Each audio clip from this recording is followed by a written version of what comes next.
Hey there, and welcome back to the Real Mockery YouTube channel. Grantchester's 5th season has concluded, and it's time to analyze everything that happened. I'm confident that anyone who appreciated the prior seasons will enjoy the latest season as well. Despite the departure of Sydney Chambers, the show hasn't changed all that much. The season brought new and old challenges for the gang. Leonard continues struggling with his sexuality, while Will faced a sexual problem of his own. Would Leonard give up his love for Daniel Marlowe to please Sylvia? Would Will abstain from intercourse and remain faithful to his religious pursuits? Meanwhile, Sylvia will question her marriage to Jack after his past actions are brought to light. As for the Keating family, they'll face a dilemma when a mental illness rears its ugly head close to home. Ahead, we'll dig deeper into Grantchester's 5th season, the biggest plot lines, and the finale. Let's start with the major plot lines this season.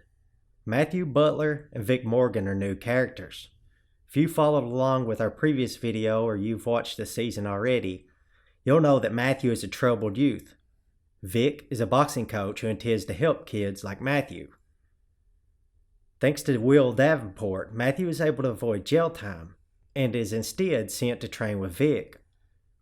Will believes he's done the right thing by helping Matthew, but his decision will come back to haunt him.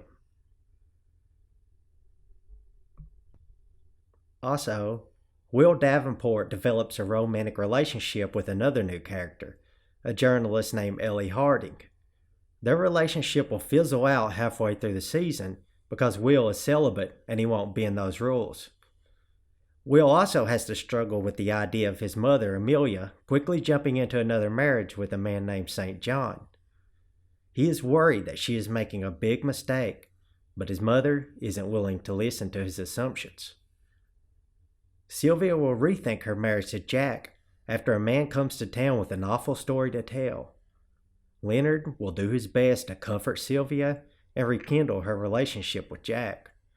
All the while, he'll struggle with his sexuality before finally inviting his father Russell to town. Finally, we have the Keating household.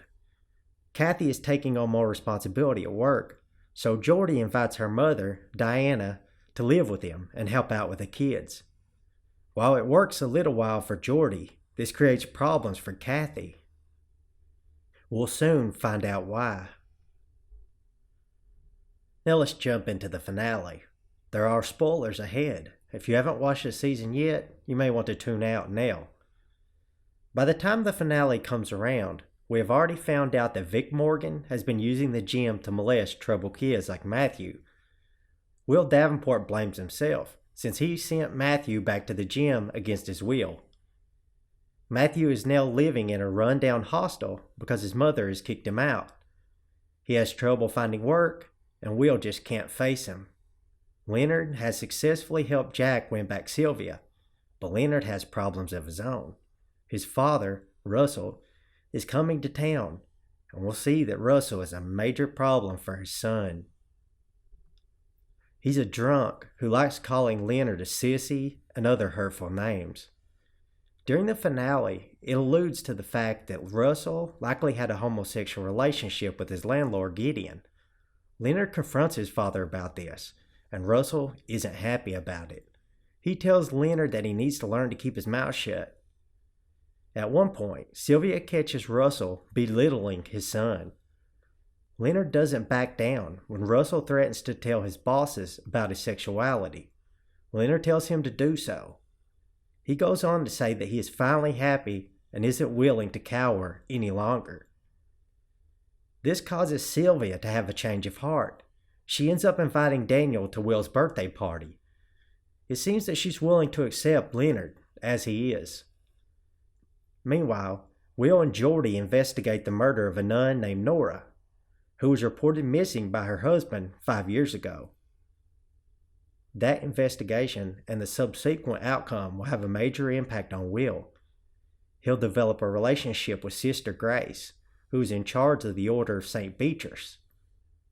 She'll be accused of murder before being released, and it turns out that she is helping women escape abusive parents, bad marriages, and other terrible situations.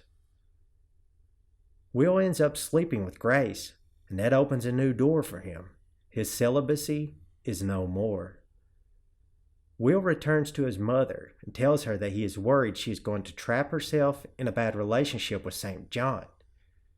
He realizes it is her decision to make. Will also borrow money from his mother and father-in-law. He'll use that money to open the boxing gym and intends to let Matthew run it. Will and Geordie get into an argument at one point. During that argument, Will accuses Geordie of never visiting Diana at the hospital, and he hasn't. Geordie decides to return home and speak with Kathy about visiting her. He offers to go with her. As for the nun, Nora, it turns out that she was murdered by her son, Robin. He was angry that she left him when he was a little kid. His father, Frank, helped cover up the murder. So here's a quick rundown. Will managed to smooth things over with his mother and Matthew. Matthew will be teaching boxing at the gym, and Vic is now locked away behind bars. Geordie will try to help Kathy come to terms with her mother's mental illness. Leonard finally stood up to his father and managed to change Sylvia's mind since she invited Daniel to Will's birthday party. Will broke his celibacy, and Geordie isn't going to let him live that down. However, it may lead to a relationship between Will and Ellie in future episodes. Maybe, but maybe not, since I don't think Ellie appeared once in the finale. So I think that about covers it. If I missed anything, be sure to let me know in the comments. I guess I should tell you what I thought about the finale and the season in general. It has been a couple of weeks or so since I watched the first episode. However, I believe the opener this season was a bit on the slow side. After that, it started picking up and remained consistently good throughout. Some may not like the show because it's a bit on the liberal or political correct side, but I don't mind it.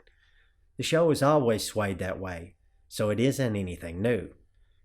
I can overlook all that as long as the show is entertaining, and I think Grantchester is. I find it very difficult not to sympathize with Leonard Finch. The character seems so pitiful at times, and he has always aimed to please others. Leonard helps fill the show with emotion. Poor old Leonard deserves to be happy, no matter where he decides to find that happiness. I think the Will character has replaced Sydney without any major hiccups. It feels natural, and the season did well making Will a likable character.